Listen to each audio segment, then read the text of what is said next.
So let's talk about growing food, right? And specifically, what I'm going to focus on in the series of videos is how to grow enough food to sustain yourself and family in a small apartment, in a small space. How would you do that? How could you diminish your dependency? Okay. So, first and foremost, you kind of have to define what's required, what is needed, right?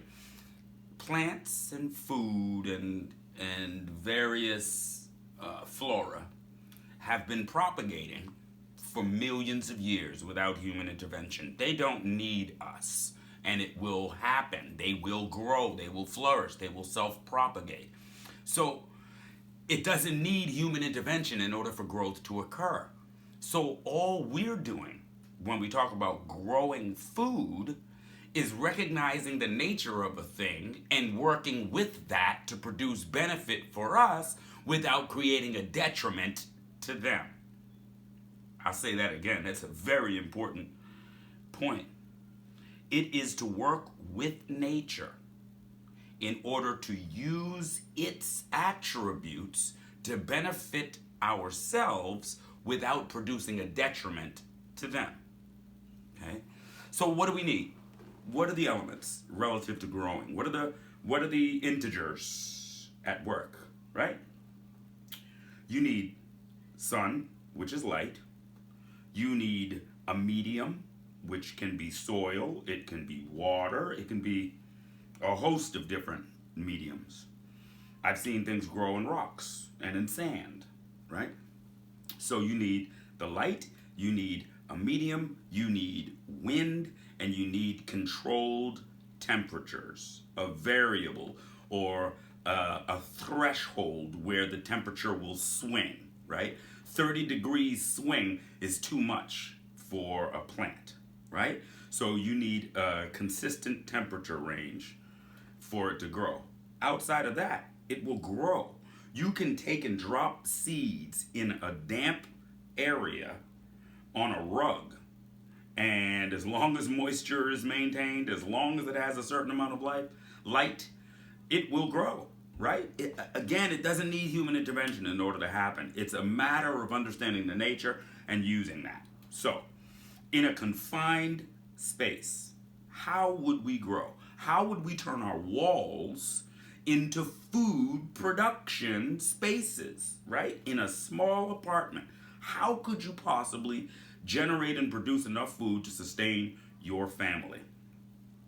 Again, considering the elements, right? The light, the water.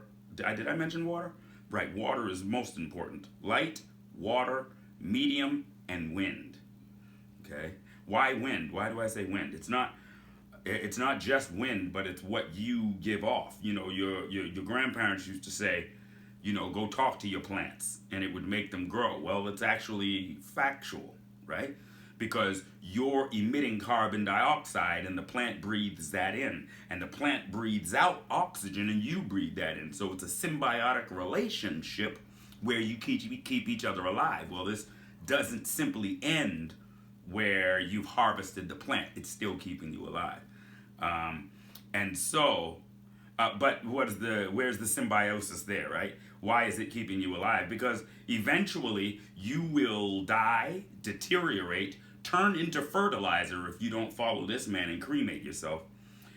Turn into fertilizer and you're going to feed them squash. You're going to feed those nutrients. So the natural existence would be that, you're born in a given place and you don't have to move because you owe rent or can't pay the bill. You're born in a given place and you begin to grow food in that place. And your family lived in that place for hundreds of years and generations, right? And they grew food in that place. And the earth responded to them. The earth knew who they were. And so it would propagate the food for them. They would eat that food. And then when they would die, they would be buried on that land. They would decompose. They would go back down into the earth. And again, we see a symbiotic relationship, right? So again, it's the most natural thing in the world. In order to be able to utilize this and serve yourself and family in a small, confined space, what we do is we identify what's needed. We need water, we need sun, we need medium, we need wind. Wind, your breath, right? Just your breath and maybe a fan close by your grow area that keeps the leaves moving. You want the leaves to just be moving. Carbon dioxide exists around the leaf, right around the leaf, right? So if the wind isn't moving, it can't generally feed from that. So what you want to do is you want to have the air moving so that the leaves are fluttering and they're able to take advantage of the carbon dioxide in the air. Okay, so you want a little fan as well. That's the wind element. But how do we do it? Okay, so I'm going to go off video for a second.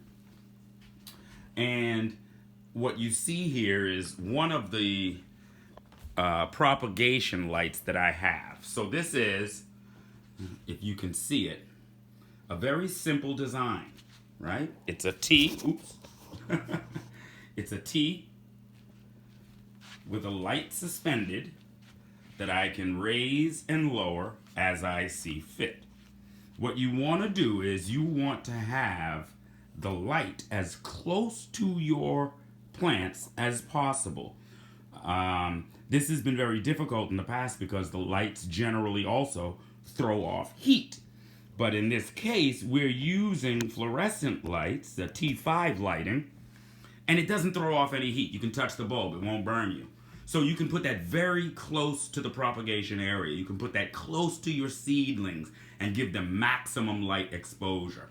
So this is a small propagation station.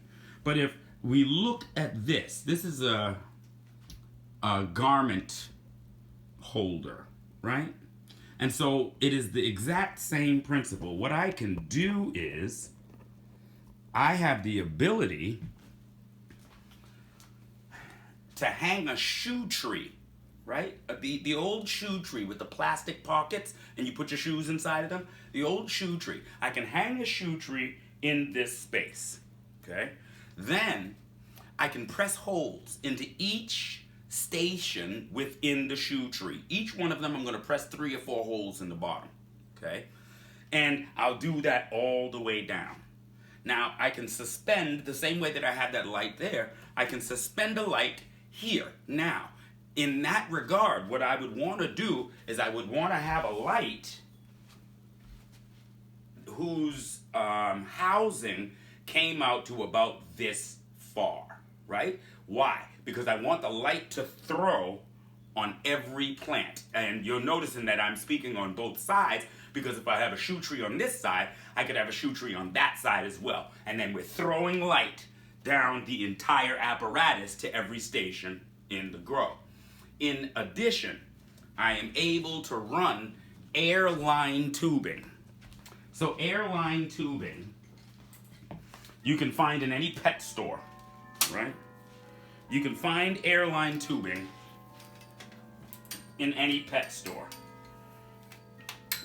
Okay? And what you'll do is you'll run your tubing, and now this is important as well. Forget this apparatus. This is for my CO2. I have CO2 tanks where, again, if I'm not in a room and I'm not talking to the plants, I can turn on the CO2 and it will regulate that and provide the CO2 for the plants that I'm growing, and the fan will blow that CO2 directly into the face of the plant so they get what they need. So this is not relevant to this conversation. What is relevant is the airline tubing, and what you'll find is every station point there is a hole, and that hole will drip water into the station. So what you want to do is you want to run your airline to every station and suspend it over every grow station, right? You want to suspend that over every grow station and ensure that each and every plant has a hole that's feeding it. Then what you want to do is you want to have your reservoir. Your reservoir needs to be suspended over your grow stations, right? In order for gravity to work and allow you to irrigate these plants in a hands-free capacity, then you've got to have that gravity feed. You've got to have that gravity drip. So you have a 2.5. That thing's not just going to stay up there. I can make this work. But you have a 2.5-gallon reservoir that sits above your grow stations. As long as that is true, it will drip feed, and the flow rate is directly proportionate to the diameter of your airline, right? So it's not going to just pour out. It's going to drip feed each and every single station, okay? And it is through this you can grow your herbs, you can grow different produce and food in these stations. So I have a number of grow stations in my house, right? A number of places where I grow food. Clearly, I've got the apparatus, right? So, but what I'm going to do is I actually have to go and buy a shoe tree because I don't have one. But I'm going to do that. I'm going to go buy a shoe tree. And I'm going to show you how I can replicate this same design on the wall, right? So I'm not going to build a hood that's covering so much space like this, right? That is a nuisance. And it'll be difficult for your family to live and walk around and do things with that hood standing there, right? So what we're going to do is we're going to make a single station. And the light will sit above, again, a little offset. And then that light will cascade down to each station. So what have we done? With the shoe tree, we've created the medium. You're going to put gravel and then potting soil in each of those stations. You've got holes pressed in each of them for drainage. You don't want them to sit in water. And so we now have the light, we have the medium, we have irrigation, and you put a fan somewhere just so that wind can keep moving those plants. And you have the conditions in place to grow just about everything. Now, again, you have to remember the nature of absolutely everything. How do these things grow? Does it grow on a vine? Does it grow downward? Does it grow upward? In the case of like a potato grows downward, right?